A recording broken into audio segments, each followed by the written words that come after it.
Eh bien, bonjour à tous. Bonjour pour ce nouvel épisode du podcast Nordic Walk, Vagabondage nordique. Excusez-moi, je suis un peu fatigué. Ce matin, je me suis levé bonne heure, 6 heures, et je suis parti faire une bonne session d'entraînement. Ça a été assez intense et je suis très heureux de vous proposer ce podcast après cet entraînement parce que justement, vous verrez avec le nouvel invité que je vais accueillir dans quelques minutes. On va parler technique, on va parler marche nordique. C'est un passionné. J'en dirai quelques mots. En tout cas, ce que je tiens à vous préciser, c'est que Vagabondage nordique, c'est un podcast qui est dédié à la marche nordique, à la passion qu'on a de cette activité. Et moi, je pratique la marche nordique depuis 2008. J'anime un blog qui s'appelle Nordic Walking Adventure. Je pratique la marche nordique sous toutes ses formes, de la compétition au loisir. J'ai mené beaucoup d'actions, de promotions un petit peu partout en France et aussi en Europe. Et à ce propos, mon nouvel invité de ce matin, je l'ai rencontré non pas en France. La première fois qu'on s'est croisés, il me semble que c'était assez loin de nos contrées, de là où on pratique. Il me semble que c'était en Allemagne, du côté de Roding, et on a commencé à échanger à ce moment-là. Et moi, je suis très content de pouvoir accueillir ce matin Dominique Nabusset. Ça va, Dominique? Ouais, bonjour à tous. Et Dominique, je ne sais pas si tu te souviens, je crois que c'est ça, hein, on s'est rencontrés à Roding et Alors, on a commencé à échanger là-dessus, non, il me je vais semble. rectifier. Oui, Ah, alors, moi, je suis un peu comme toi, j'ai commencé il y a très longtemps la marche nordique. Et effectivement, j'étais dans la sélection pour aller à Roding, mais je n'ai pas été pour des raisons. J'ai eu un décès dans ma famille et donc je n'ai pas pu aller. Et ah donc, oui, je faisais partie de cette première génération de personnes, bon, un peu, voilà, avec des grands noms, beaucoup. Mais d'ailleurs, il n'en reste plus beaucoup dans la liste de ces personnes qui étaient en Allemagne, qui avaient l'envie de bien marcher déjà dès le départ. Et donc, bah oui, on s'est rencontrés sur ça. Par contre, ouais, moi, j'ai eu la chance, par contre, de laisser ma place à un petit jeune qui a pris ma place dans l'avion et qui, c'est lui, vrai, ouais, et lui a gagné une médaille à Roding. Je crois qu'il a même été champion, le oui, champion. ouais, Et ouais, ce ouais. type-là, eh ben, il a jamais continué la marche nordique, alors, à ma grande déception. D'accord. C'est comme quoi la vie de marche nordique, c'est quand même une sacrée, des sacrées histoires. Alors, tu sais, Dominique, dans ce podcast, le cadeau qu'on souhaite faire à la communauté, c'est de poster une carte postale et de partir sur un parcours. Est-ce que tu peux nous dire où est-ce qu'on se rend et quel est le point de départ de ce parcours sur lequel tu vas nous emmener ce matin? Alors, oui, moi, les cartes postales dans ma tête, j'en ai plein, mais moi, j'ai un parcours que j'afficionne beaucoup, et que j'emmène énormément de personnes dès que je peux faire un stage, dès que je peux emmener quelqu'un se promener, c'est là que j'emmène. Je vous emmène directement dans mon pays. C'est un pays où j'ai eu la chance de vivre pendant plus de 25 ans complètement. Après, je me suis un petit peu décalé. On va partir dans les Côtes d'Armor, on va partir sur la côte d'Émeraude, on va emmener un peu plus de précision. On va partir sur la côte de Pintiel et on va aller faire une marche entre Pléneuf-Valandré et le Cap d'Erquy, Cap Fréhel, tout ce secteur-là que pour moi c'est le paradis. Voilà. Et donc, c'est un paradis parce que c'est multi-décors. On peut très bien marcher sur le sable. On va marcher dans des dénivelés au bord des falaises qui dominent à plus de 57 mètres de hauteur. On va aller dans des criques. Tous ceux que j'emmène, ils sont enchantés de ça. Et la marche nordique a toute sa place sur ce secteur. Voilà. Justement, comment tu vois ce marcheur sur ce parcours? Quelle gestuelle tu appliques sur ce parcours et quelle est la chance que le marcheur a de pouvoir pratiquer sur ce parcours sa technique, au niveau de sa technique, sa gestuelle? Alors, je commence toujours par de la marche sur le sable déjà. Sur le D'accord. sable, sur la plage, l'histoire déjà de prendre, voilà, de démarrer doucement, tout ça, de se mettre, en prendre plein la tête, parce que marcher sur le sable dans des décors comme ça, on se vide, quoi. Et la personne a besoin de se relâcher déjà. L'importance de la marche nordique, c'est d'être très, très relâché. Et puis voilà, et puis au fur et à mesure des pas, au bout de 10 minutes, eh ben, la personne commence déjà à rentrer dans sa marche, dans sa bulle, et on va commencer par un peu de technique, mais comme je dis toujours, parce que ce sont des circuits, moi, qui durent à peu près 1 heure et demie, 2 heures, et Mhm. faut être honnête, sur ce temps-là, quand on fait de la marche, on n'est pas en marche nordique tout le temps. Et moi, j'aime bien avoir ce qu'on appelle tout le temps un corps de séance.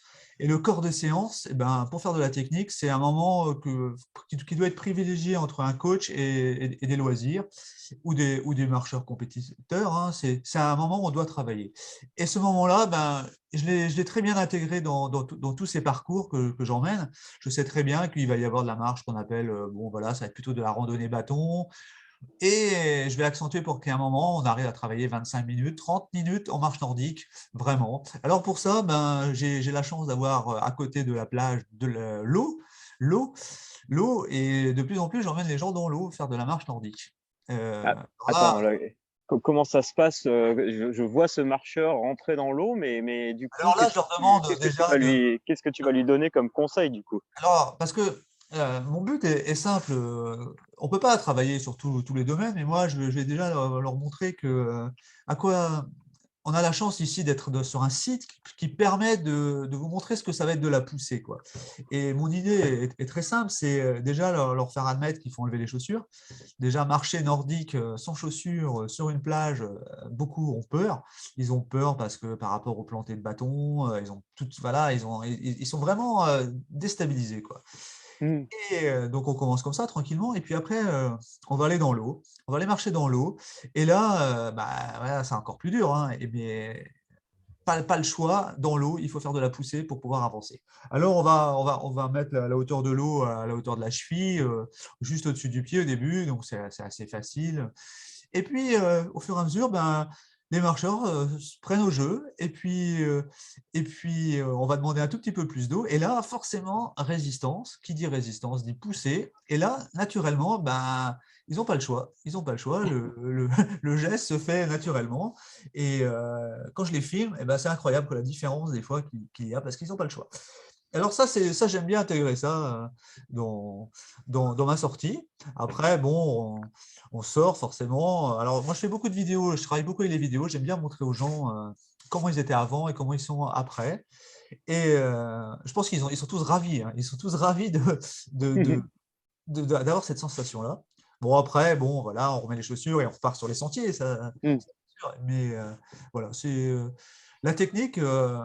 Bon, pour moi, c'est un sujet qui a toujours été hyper important. Parce que euh, qu'on soit un marcheur qui marche à 4 km/h, 5, 6 km/h, 7, 8, 9, le geste, pour moi, il doit être identique.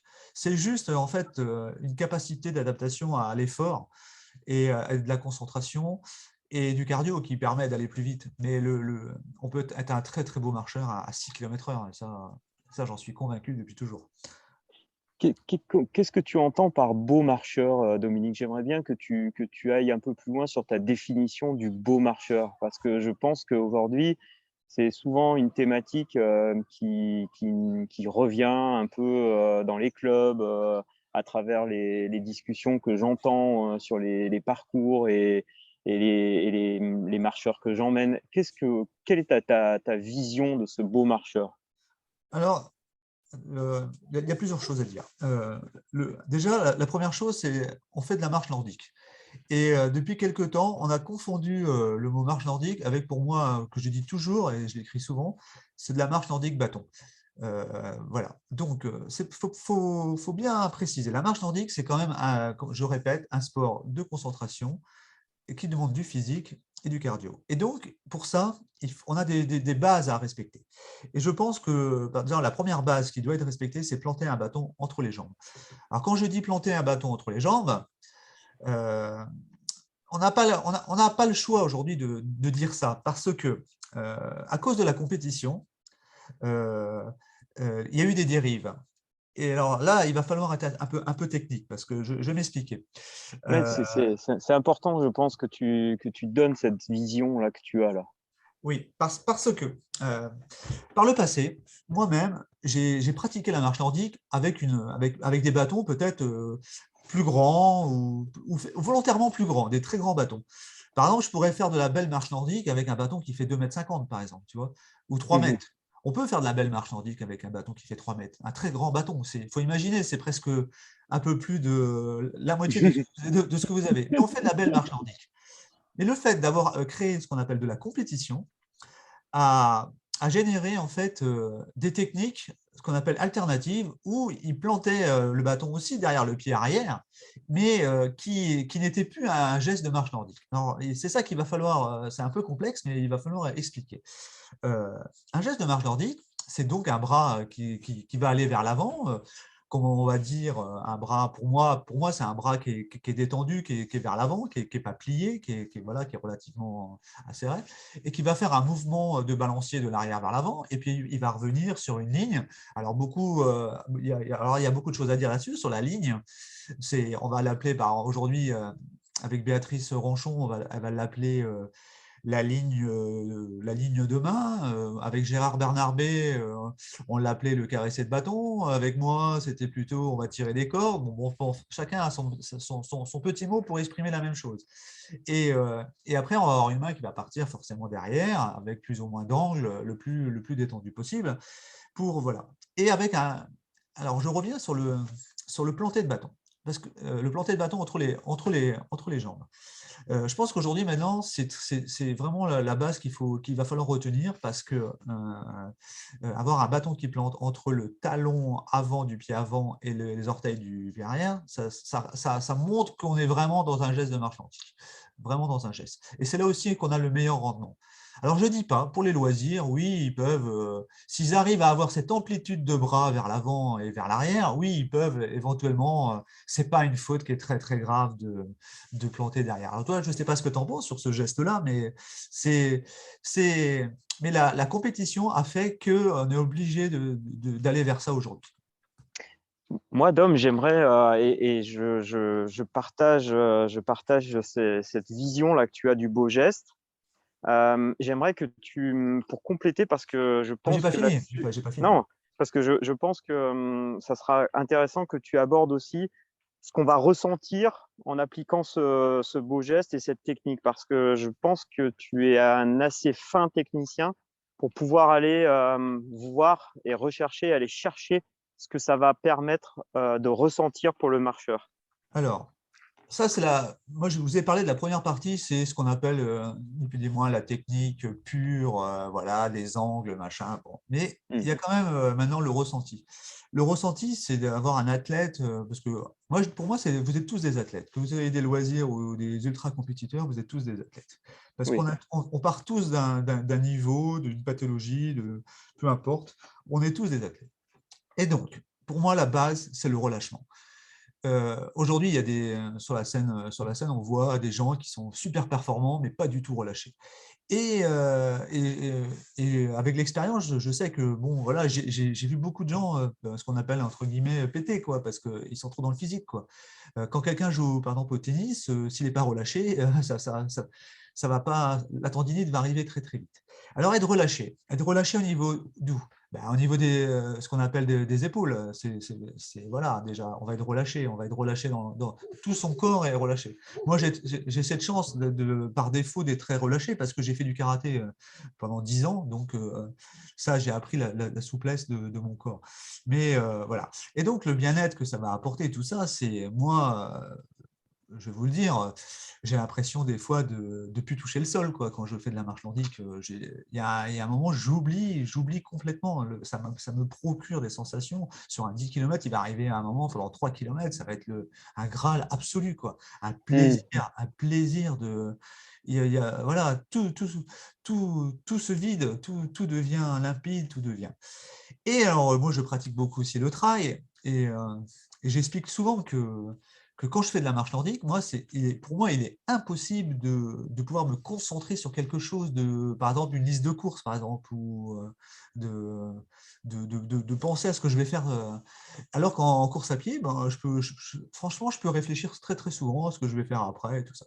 Donc ça veut dire que la marche nordique quand même me procure un, un esprit au niveau, enfin, des choses au niveau du cerveau qui fait que je me déconnecte complètement, quoi, parce que je suis dans une concentration de gestuelle et de plaisir, quoi. Je suis vraiment bien. Donc voilà. Donc la marche nordique, le geste idéal, vous voyez, donc ça allie de la technique qu'on a parlé tout à l'heure, ça allie donc du relâchement, ça allie tout ça.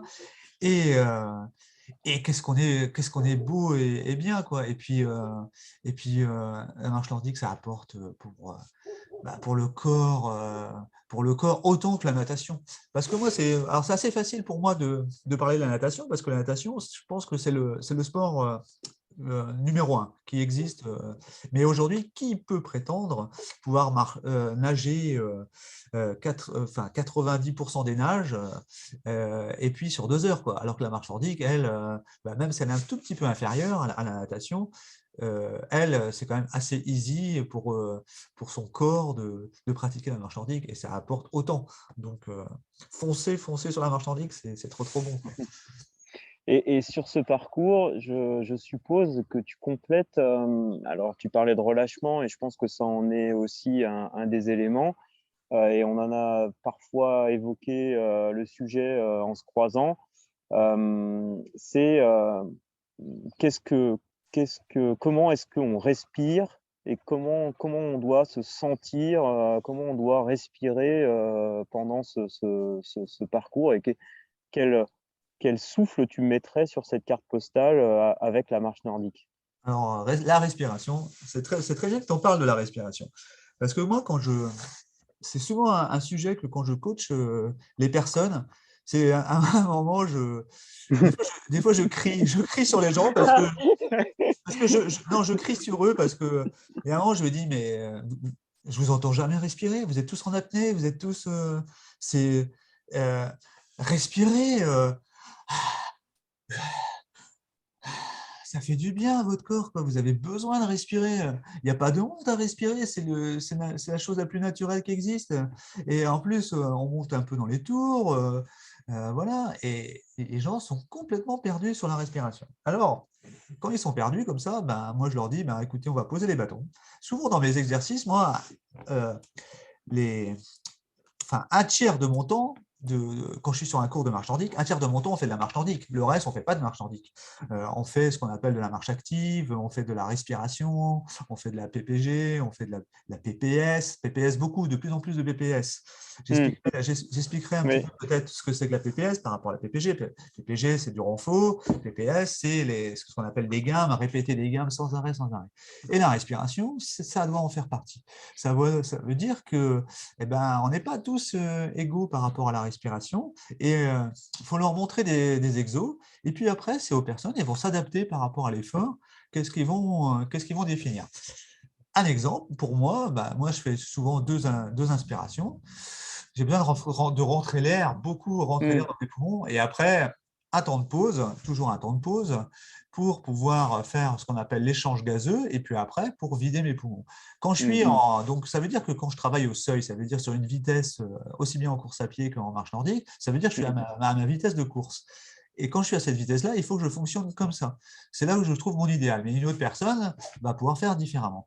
Sur les différentes courses où je vais, dans les efforts, j'entends souvent ça. Mais ça, c'est pas bon parce que la personne est en train de. Elle a à peine le temps de respirer qu'elle a déjà vidé son air. Et finalement, elle se crame. Donc, c'est tout un travail. Alors, pour ça, il y a des spécialistes. Hein. On parle beaucoup de marche afghane, voilà, la marche afghane, ce qui est difficilement adaptable quand même à la Hmm. marche nordique parce que la marche afghane, c'est quand même un gros travail de concentration. Et quand Ouais. on dit que la marche nordique est un gros travail de concentration, doubler la concentration, ça devient un peu compliqué. Ça devient très compliqué. Mais par contre, pratiquer, essayer déjà d'apprendre à respirer, voilà, c'est top, quoi. Alors, posez les bâtons, faites 400 mètres, 800 mètres, respirez, détendez-vous. C'est là, ça, c'est le top, quoi. Hmm. Et tu sais, par rapport à ça, qu'est-ce que tu penses aujourd'hui justement de cette ouverture et de cette ouverture de la cage thoracique, de rechercher un maximum de volume d'air quand on va, forcément, pousser, propulser sur ses bras, étirer sa cage thoracique, comme un accordéon en fait, hein, et essayer de retrouver une musique. Est-ce que ça te parle, comme image? Alors, moi, ça me parle parce que c'est naturel, mais après, pour les personnes, c'est pas du tout naturel. Ils sont, comme je dis, en apnée, Mmh. beaucoup trop en apnée. Si on n'explique pas aux personnes, c'est ça notre rôle aussi d'être coach et tout ça, c'est d'expliquer aux personnes comment ça fonctionne, quoi. Comment fonctionne un échange gazeux, et comment grâce à ça, le cœur va fonctionner et comment le cœur va s'améliorer. Ça veut dire que les zones du cœur vont, avec le temps, à la force de faire ça, vont se décaler. Et par exemple, et après, quand on va être en repos, le cœur va battre tout doucement. Et ça se fait pas comme ça sur un an. Il faut Non. continuer, continuer, continuer, continuer. Et moi, je pense que des fois, sur la respiration, alors, bien sûr, on parle loisir, et on a tout le temps de bien faire les choses en loisir. Et il faut le faire, quoi. Il faut le faire. Et respirer, les gens ont perdu cette habitude de respirer. Et justement, on a cette chance, nous, de pouvoir, via le sport, leur permettre de respirer. Mais voilà, c'est d'autres étapes encore. Ça fait beaucoup de... C'est là qu'on voit qu'on devient un bon marchand nordique, pas en 1 an ou 2 ans. Et il faut quand même quelques années de pratique. Et moi, je pense que un qui était avec nous à Roding, alors et je le cite des fois, pour moi ça a été un peu un mentor aussi, Alain Mens, m'a expliqué, m'a toujours dit qu'il faut 7 ans pour faire un bon marcheur. Et je pense qu'il est dans le vrai. Il est dans le vrai. Pour allier tout, il faut du temps. Il faut laisser le temps Mmh. au temps, mais voilà.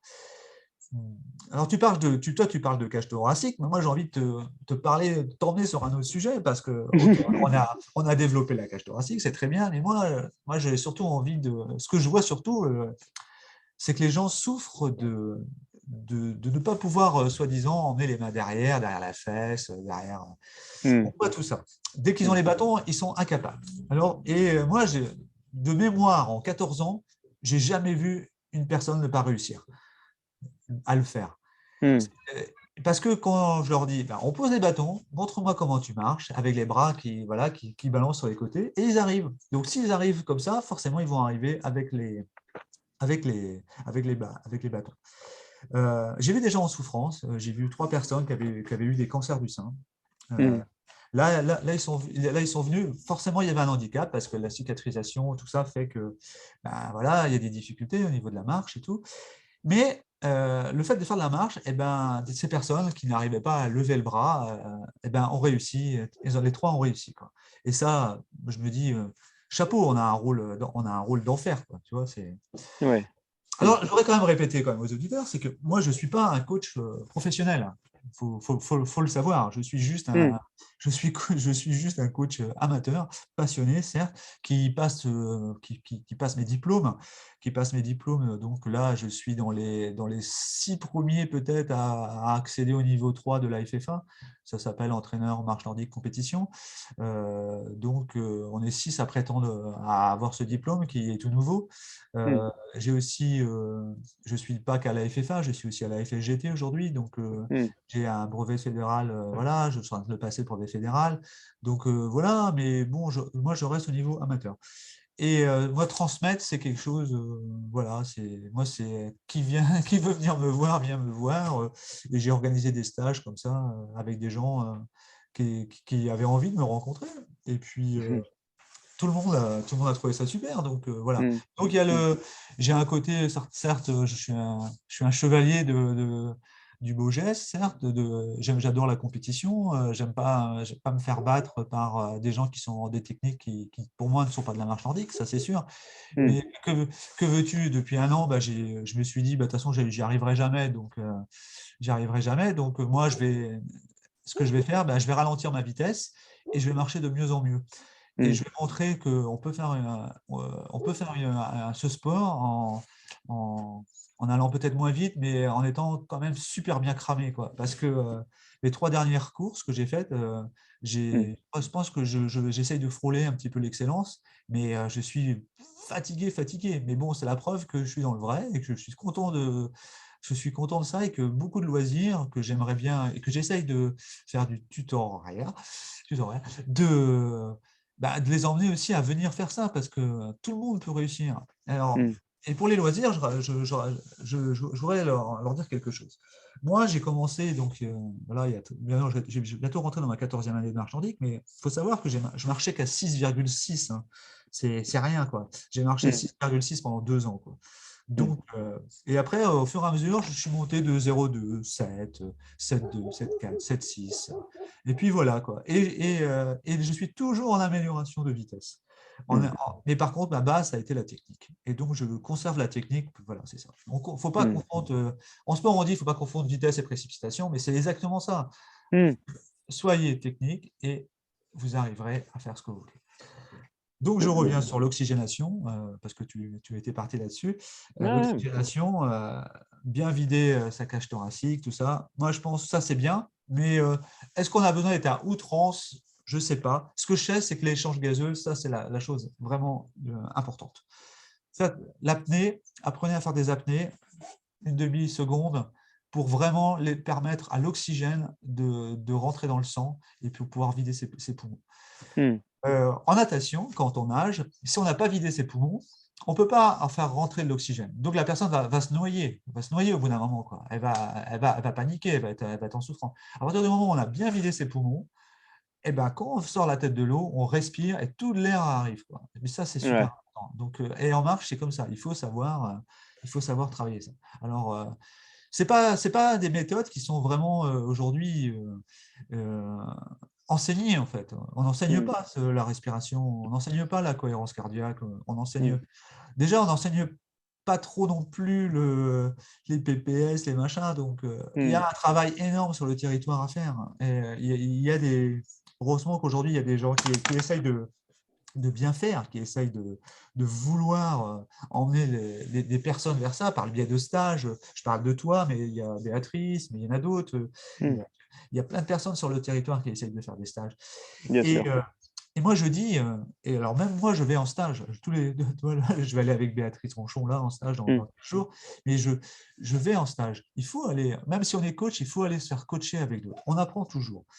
Et alors, une chose que je veux dire, je vais en stage avec toi, je ne maîtrise pas un geste, eh ben, c'est pas sûr que je vais l'assimiler avec toi non plus, tu vois. C'est ça que je veux te dire. Mais par contre, je vais retrouver un autre coach, X, je vais aller le voir, et là, je vais piger. Eh ben, génial. En fait, on récupère peut-être 10-15% avec chaque personne. Et c'est ça qui fait qu'on évolue et qu'on grandit et qu'on a une ouverture d'esprit, c'est parce qu'on va se faire former. Et c'est très, très important de faire des stages. Voilà. Et de se faire corriger. Je vois à travers ta carte postale que tu es en train de dessiner, c'est que le parcours du marcheur nordique, il se fait dans le temps, il se fait dans la répétition, il se fait dans l'engagement aussi par rapport à cette activité. Justement, est-ce que tu peux, tout à l'heure, tu as parlé d'un moment de plénitude, d'expérience presque optimale par rapport à l'engagement musculaire dans la technique, parce que je vois parfois des gens qui osent pas, qui effleurent le sol.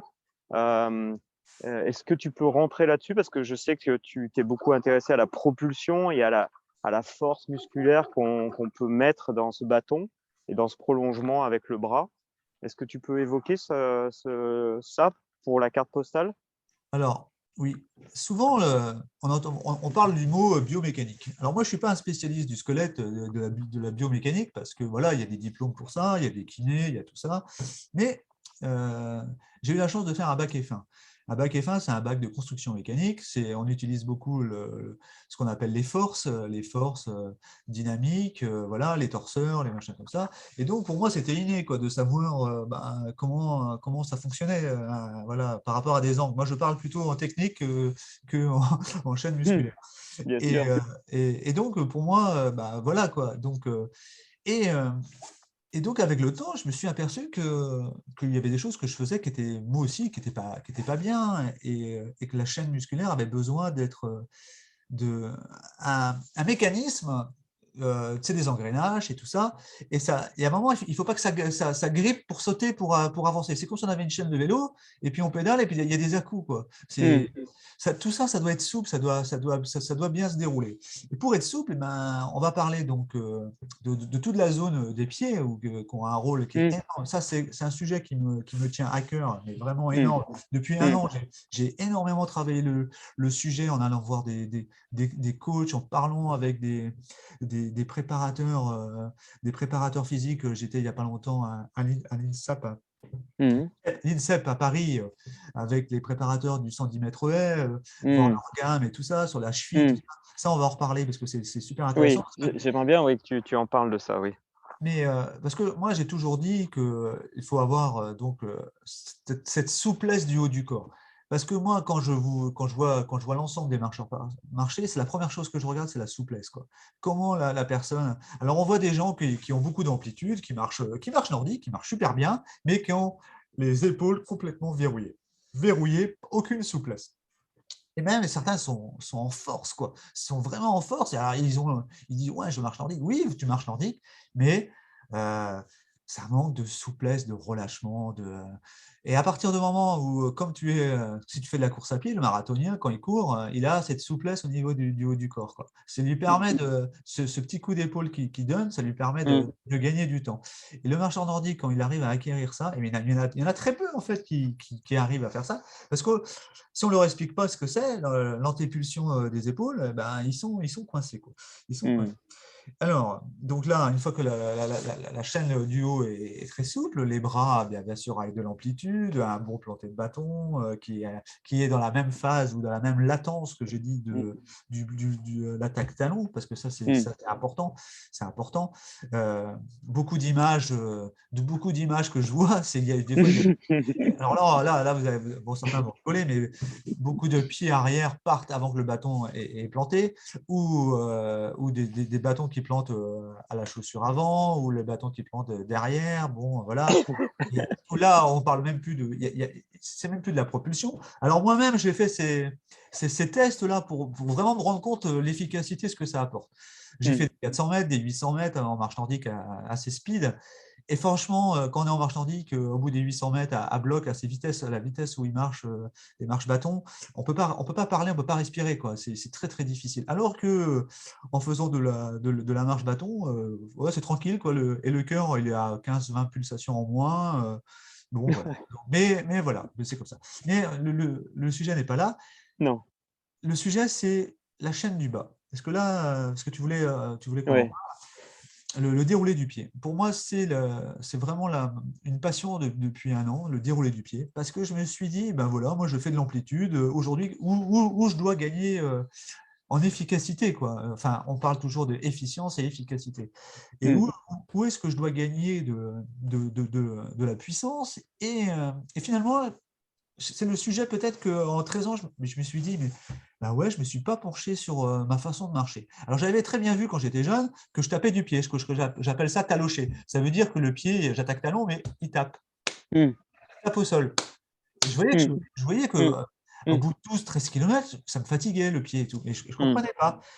Et puis, en faisant cette formation de troisième niveau FFA, j'arrive dans un module, ça s'appelle optimisation de la foulée. Je me dis, ah, optimisation de la foulée. Et ouais, parce qu'en fait, bon, je vais faire un peu d'humour parce que tout le monde me connaît, mais je ne me foulais pas en fait. C'est ça le truc, moi. Je me foulais pas du tout. Et j'avais absolument rien compris comment fonctionnait un pied, quoi. J'avais oublié. Alors j'ai fait de la course à pied, on me parle de faut attaquer point de pied, Yeah. voilà, machin. Mais en fait, ça n'existe pas, ça. Il y a très peu de. Aucun coureur à pied ne attaque presque point de pied, à part un sprinter, quoi. Et la marche nordique, je me suis dit, mais là, le déroulé du pied, mais c'est hyper important.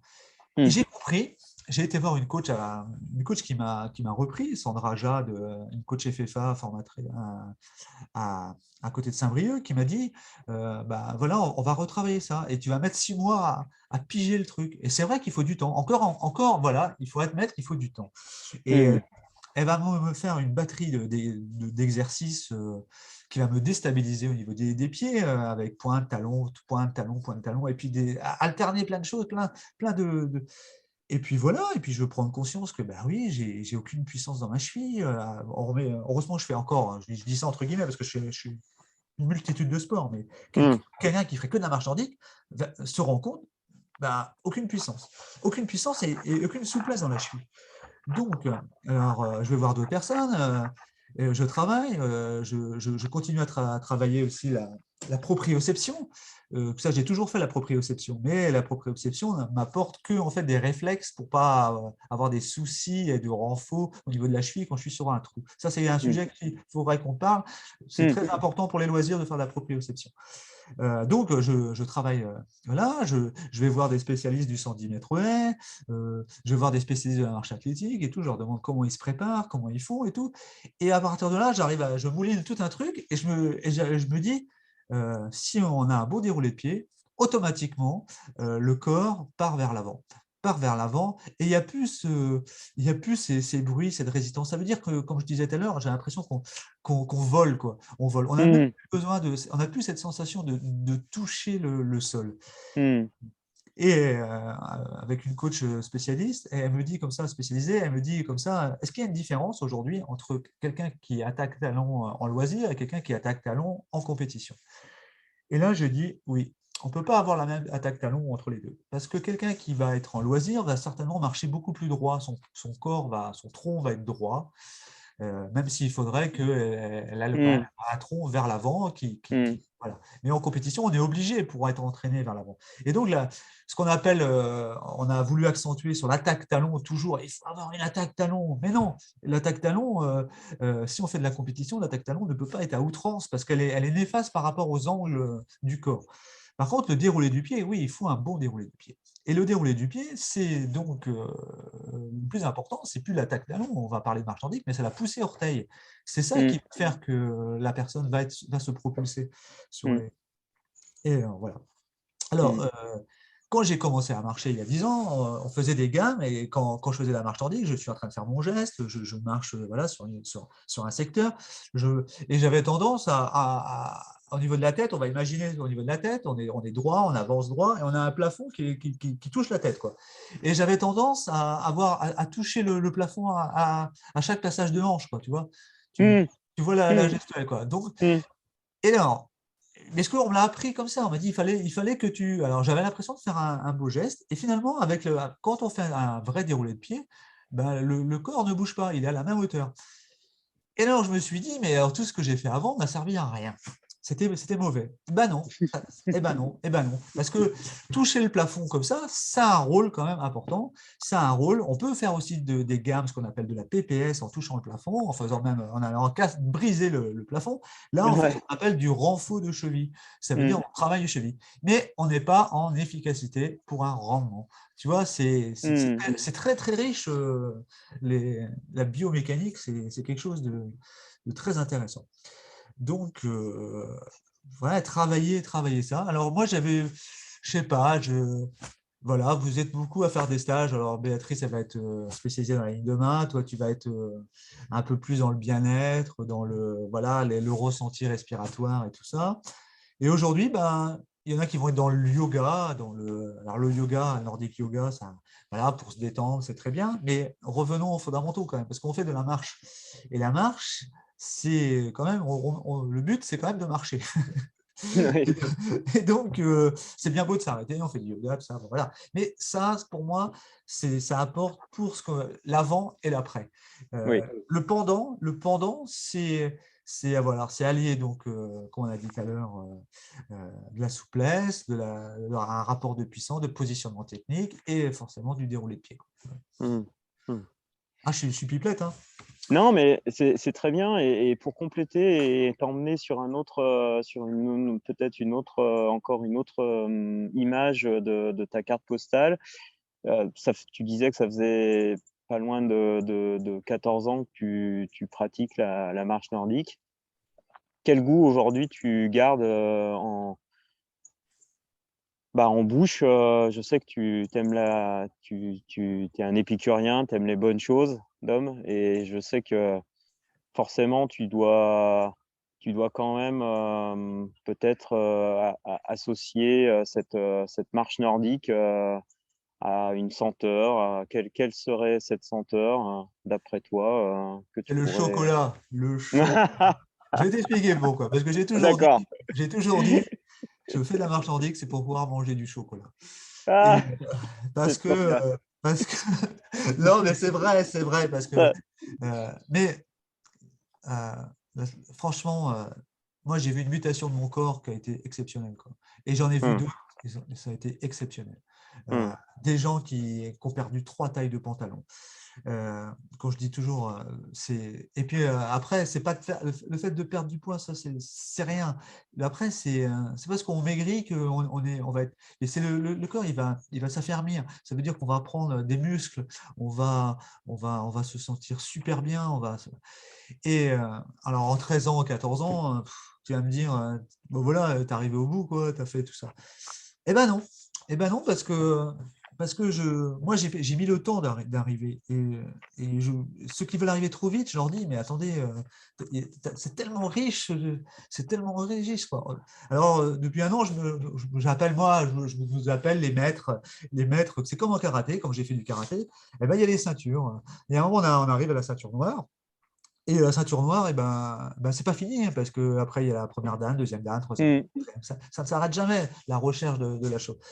Et, ça, c'est super, quoi. Alors, mmh. franchement, je marche moins nordique qu'avant. Faut le savoir. Parce qu'aujourd'hui, au bout d'un moment, il arrive un moment où tu satures aussi. Tu fais que de la marche nordique. Et souvent, aujourd'hui, j'ai posé les bâtons. J'ai pris conscience que des fois, je peux poser les bâtons. Je peux poser ces bâtons et aller faire de la marche, qu'on appelle de la marche au dax, de la marche le rando, du trek. Mais pour mieux revenir, parce que aujourd'hui, j'en ai moins besoin de faire de la préparation. Et il y a un moment, avec tout ce qui se passait en Fédération française d'athlétisme, sur les courses, je me suis dit, c'est foutu, quoi. La marche nordique, compétition, on va pas réussir, c'est foutu. Et, parce que depuis toujours, depuis 2014, on est une minorité à dénoncer des choses. Et ça c'est. Et puis voilà, on nous prend pour des gens qui essayent de ne pas faire évoluer, alors que c'est tout l'inverse, quoi. Nous, on a toujours été dans le dialogue et proposé des choses, mais bon, voilà. Et je me suis dit, Mmh. c'est foutu. Et de plus en plus, je me suis dit, avec le nombre de compétitions qui disparaît et les athlètes qui disparaissent, qui essayent de bien marcher et qui sont révoltés de voir ce qui se passait, je me dis, ça va être la fin, quoi. Mmh. Alors, je me suis orienté sur le trail, parce que le trail, forcément, il y a des bâtons. Et à ma grande surprise, j'ai découvert là, dans les montagnes, là où tu es, parce que moi je suis en Bretagne, où Ouais. tu es, qu'il y a une population de jeunes qui utilisent les bâtons, alors plus ou moins bien ou mal, Oui, oui. mais il y a quand même une ressource qui est énorme au niveau. Et là, la marche nordique a des choses à apporter à toute cette jeunesse parce que faut savoir, moi quand j'étais au trail d'Annecy cette année, euh, beaucoup de filles, soit 80% c'était des femmes, euh, Mmh. elles ont entre 25 et 40 ans, quoi. Elles ont des bâtons. Mmh mh. Et Mmh. ça envoie, quoi. Ça envoie. Alors la Mmh. technique, là, on s'en fout. Elles n'ont pas appris forcément la technique, mais il y a quand même un avenir à la marche nordique. C'est que tous ces gens-là, quand ils vont comprendre d'avoir une bonne technique, parce que c'est ça qui est marrant. Moi, je suis issu de la Bretagne. Et donc, j'arrive sur ce trail où il faut monter pendant presque 10 km à mort, là, et Ouais. j'en ai doublé des quantités énormes de personnes qui avaient des bâtons, et ils m'ont tous regardé et dit, mais magnifique, magnifique votre geste. Donc, Ouais. on a, vous les coachs près des montagnes, vous avez un rôle à jouer, quoi. Et emmener ces gens-là après faire de la compétition pure de marche nordique, je pense que ça, c'est top. Bon, après, ça ne veut pas dire qu'un Breton n'est pas bon en montagne, hein, parce que Non, non, un montagnard qui vient faire des trails en Bretagne est asphyxié, parce que nous, c'est très cardio. On monte, on descend, c'est on monte, clair. on descend. Alors que vous montez, quand vous montez, tout ça. Bon, voilà. Donc, mais aujourd'hui, quand même, on parle de. On va parler un petit peu, juste un petit aparté compétition quand même. On parle qu'il va y avoir un nouveau règlement, mais ce n'est pas un nouveau règlement, c'est un règlement qu'on a mis un pictogramme pour montrer que, en fait, les choses qu'il ne fallait pas faire. Mais ça, on le sait depuis le début, nous, que c'est comme ça qu'on doit faire la marche. Mais bon. Eh bien, je crois toujours en ça. Et la preuve, c'est encore cette année, je vais encore aller au championnat de France. Bon, Mm. voilà, j'essaye de montrer enfin, le mieux de moi, parce que je sais très bien que je suis attendu, je suis surveillé aujourd'hui. Donc voilà, et que la moindre image de moi qui sera mauvaise sera affichée sur les réseaux. Mais c'est pas grave, moi, j'ai rien à prouver. Venez faire des vidéos avec moi et vous allez voir Mm. qui c'est qui marche le mieux, quoi. Et puis le but n'est pas de marcher mieux, le but c'est de transmettre, Mm. et de montrer aux gens qu'on est bien.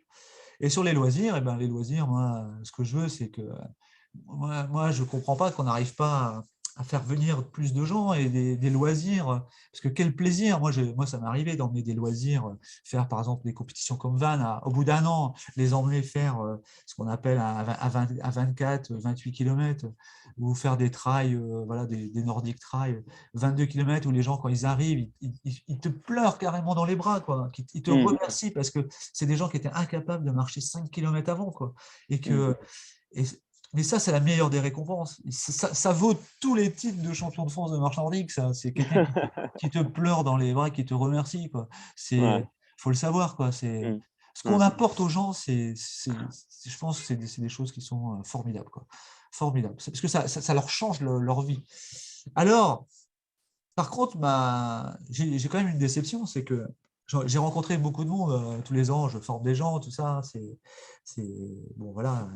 Mais voilà, il faut beaucoup enfin, n'accrochent pas au bout d'un moment, quoi. Il y a beaucoup qui arrêtent, quoi, qui arrêtent pour plusieurs raisons, des choix de vie, des évolutions de vie, tout ça. Mais on trouve quand même quelques pépites. Tous les 1 an ou 2 ans, on trouve une pépite qui franchement va dépasser le mètre, quoi, presque. Et ça, c'est Mm. génial. Ça, c'est génial. Mm. Parce que voilà, ça demande quand même beaucoup d'investissement, quoi. Et Bien de sûr, travail, quoi. Et de bien travail, quoi. sûr. Euh, Je remarque que tu as encore faim et que tu as goût à encore évoluer et à apprendre. Donc, ouais. c'est aussi ça, la marche nordique. C'est, comme tu dis, c'est le partage. Et il faut aimer ça aussi, quoi. Mm. Mm. Et réussir, on a un rôle à jouer, c'est emmener les gens à réussir Alors, on va pas parler de course, mais on va dire réussir des défis, se lancer des défis. Parce que se lancer un défi, c'est. Alors, je vois souvent voilà, sur Internet, oui, aujourd'hui, je vais faire un défi, machin. Euh, mais pour moi, un défi, c'est quelque chose qu'on n'est pas sûr de réussir. Pour moi, la vision du défi. Ça veut dire qu'il faut pas. L'échec ne fait pas partie de. Bah, c'est pas grave l'échec, quoi. On a le droit de se planter, on a le droit de louper, on a le droit de tout ça. Il faut pas qu'il y ait de stress sur ça, quoi. Mm. C'est pas une honte de louper, de se dire aujourd'hui je vais tenter un 50 km de marche, mais je vais abandonner, quoi. Je vais abandonner parce que je ne peux pas le faire. Je peux pas le faire. Moi, je vois par exemple une image que, voilà, je vois souvent des fois des images de marathon où les gars s'écroulent 100 mètres avant la ligne, quoi. Et je vois des partenaires qui soulèvent pour le porter pour la ligne. Mais ça, non. Pour moi, c'est pas une belle image. C'est pas une belle image. Parce que Mm. pour moi, il faut admettre qu'on n'a pas réussi. Il faut admettre. Et même si c'est à 100 mètres de la ligne, on n'a pas réussi. Tu vois, c'est ça. Mm. Mm. Alors, bien sûr, il y a le geste des copains qui viennent te soulever pour t'emmener jusqu'au Mm. bout. Les gens retiennent ça. Mais sportivement, c'est pas ça. Et Mm. il faut dire, bah, je vais revenir avec d'autres conditions. Je vais revenir parce que, tu vois, moi, il y a quelques temps, bah, j'ai voulu tenter un défi aussi pour ma maman qui était décédée. Je voulais Mm. faire 86 km, et ben, j'ai abandonné au 73e kilomètre. Mhm. Et, mais finalement, j'ai réussi mon défi parce que j'ai marché plus de 50 km, j'ai couru, voilà, quoi. Mm. Et finalement, ben, c'est ça que je retiens. Et j'ai appris dans mes erreurs, quoi. Que Mm. je suis mal ravitaillé, enfin, le ravito était pas bon, tout ça. Mm. Et je reviendrai plus fort quand je vais revenir. Mm. Tu vois, c'est ça. Mm. Et Mm. en marche, c'est pas parce qu'on loupe une séance, parce qu'on loupe souvent des séances de marche, voilà, on n'est pas bien dedans, on a rien écouté, il fait froid, il pleut, je suis pas concentré, tout ça. Mais c'est pas Mm. grave, c'est pas grave. On va revenir et on sera meilleur. C'est ça que je veux dire Mm. aux gens, quoi. Ouais. Super. Écoute, c'est l'heure de poster cette carte postale. Et, tu sais, il y a toujours à ce moment-là le petit post-scriptum. Qu'est-ce que tu aimerais, est-ce que tu aimerais rajouter un petit post-scriptum avant qu'on poste cette carte postale à nos auditeurs? Ben, j'aimerais en fait, que moi, ce que j'aime, c'est qu'après, une fois qu'on a fini cette sortie au bord de l'eau, tout ça, que ben, Mhm. que, on se pose, on s'assoit et puis on parle de plein de choses parce que le sport, c'est quelque chose qui est certainement quelque chose de bien, mais Mmh. ce n'est pas non plus, ce n'est pas tout, quoi. Je veux dire, dans la vie, il y a d'autres choses que le sport, quoi. Et il faut que les gens admettent que bon, voilà, c'est bien de faire du sport, d'avoir cette chance de faire du sport. Mais je pense que ça doit nous rendre plus forts pour la vie de tous les jours. Alors, euh, c'est ça que je veux expliquer, c'est que attention, attention, parce que ne faire que ça tout le temps, parce qu'il y en a qui sont à fond là-dedans, dans tout ça. Mais il y a d'autres choses en dehors Mmh. de ça, par exemple, comme le bénévolat, comme plein de choses. Moi, j'aime bien parler avec les gens de la vie en général, quoi. Est-ce que le sport leur apporte, quoi, tu vois? Mmh. Et puis, euh, et puis Et qu'est-ce que tu entends quand tu évoques ça avec les gens? ils sont surpris parce que on voit que le côté sport en moi, quoi, tu vois, on voit que le Mmh. côté, voilà, t'es coach, t'es machin, t'es sur les réseaux, tu communiques beaucoup sur ça, mais non, non, j'ai d'autres valeurs, par exemple, alors on parle beaucoup d'écologie, mais moi, j'aime bien savoir, par exemple, le ressenti sur les gens, je leur demande, là, il n'y a pas des choses qui vous ont choqué dans la sortie, vous n'avez pas vu des plastiques, des trucs qui traînaient, j'essaye Mmh. d'aller plus loin, quoi, voir s'ils ont réussi tu vois, à Mmh. intégrer que je leur parle souvent moi de mes éoliennes qui sont au large, qui sont en train de construire, Mmh. que ça me dégoûte parce que je suis dégoûté parce que pour moi, être face à la mer, et c'est se vider la tête aussi. Il n'y a pas besoin de faire de sport pour se vider la tête. À Mmh. 90 ans, on peut être assis sur un banc, regarder la mer et d'avoir ces éoliennes qui vont tourner un champ de vision. Pour moi, c'est une pollution visuelle. Mais bon, voilà, j'essaie d'emmener un Mmh. débat. J'essaie d'emmener un débat. On peut être pour les éoliennes ou contre les éoliennes, mais au moins avoir le débat et être Mmh. dans l'échange. C'est ça que le sport doit apporter, c'est de l'échange. Et surtout de l'écoute et être vigilant par rapport aux autres, quoi.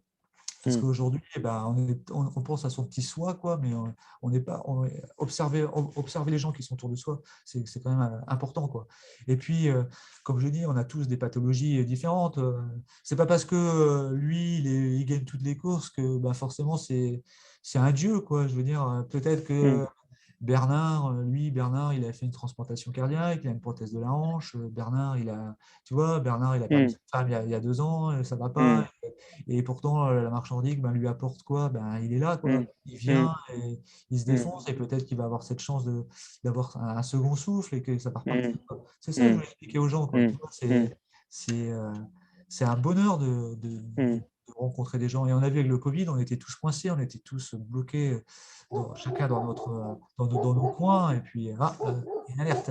Et, euh, et donc, le fait de se retrouver, on est quand même heureux, quoi. Mmh. Ça, c'est ça. Et puis, sans sport, en sport compétition, oui, il faut des juges. Moi, j'ai toujours défendu les juges, même si on a dit que j'attaquais les juges. Non, non, un sport, c'est des règles. Et les règles, ça doit être éthique. Donc, les juges ont le droit à l'erreur, mais les juges aussi ont le droit de se former pour être bons aussi. Voilà, c'est ça que je voulais expliquer. Mmh. Donc, bon, je sais ça, je remets un petit pic à chaque fois, mais bon, c'est comme ça. Et donc, non, mais prendre du plaisir, quoi. Faites du plaisir. Et quand la marche nordique, ça vous gêne, ça vous fait plus de plaisir, faites comme moi, allez marcher, allez faire des photos, allez faire du vélo, Mmh. alterner. L'alternance des sports, c'est essentiel. Alors, je sais très bien que tout le monde ne peut pas alterner les sports, voilà. Mais à ce moment-là, prenez un livre, videz-vous la tête autrement. Voilà. Et pour finir, le soleil se couche sur la plage, là.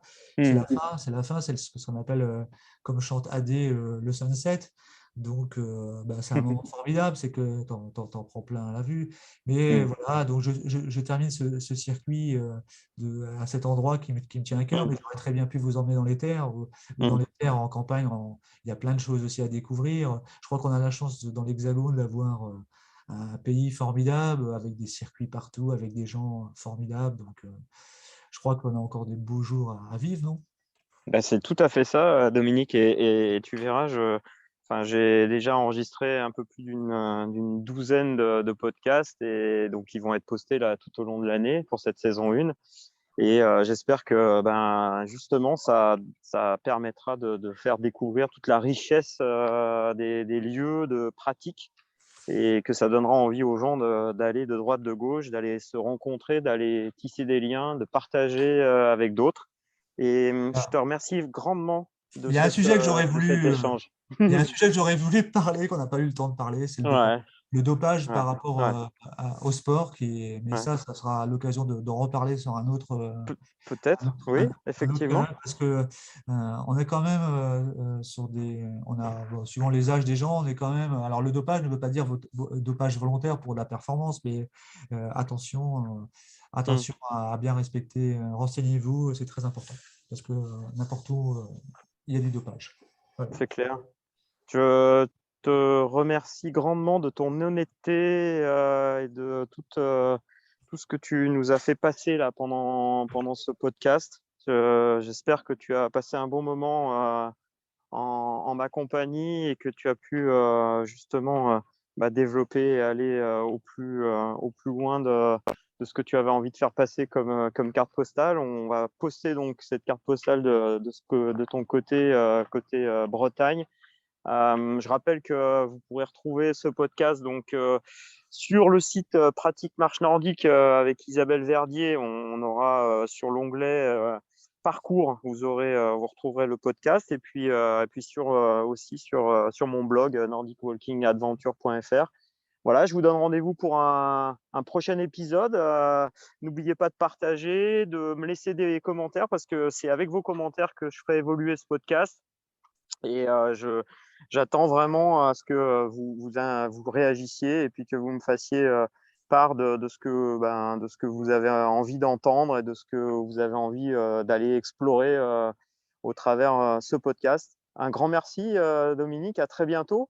Merci beaucoup et j'espère entendre beaucoup de podcasts parce que c'est quelque chose qui est facile je trouve ça un outil qui est top parce que voilà, on peut tous écouter les uns les autres, on apprend tous plein de choses, super quoi. Donc, bonne chance à un bon podcast parce que c'est vraiment, Ouais. c'est top. Bah écoute, je Tout pense ce que qui c'est va. un des rares podcasts francophones sur la marche nordique. Donc je pense qu'on peut, en tout cas, j'espère que ça créera du lien dans la communauté, en tout cas. Ouais. Il faut juste que les gens apprennent aussi à être patients et à écouter. C'est toujours pareil. Ouais, C'est- c'est clair, c'est Voilà. clair. Ouais. Merci Dominique. À Alors, très comme je très dis vite. à la fin, toujours Kenavo, Aweshal. Ah oui, à bientôt. Ciao, ciao.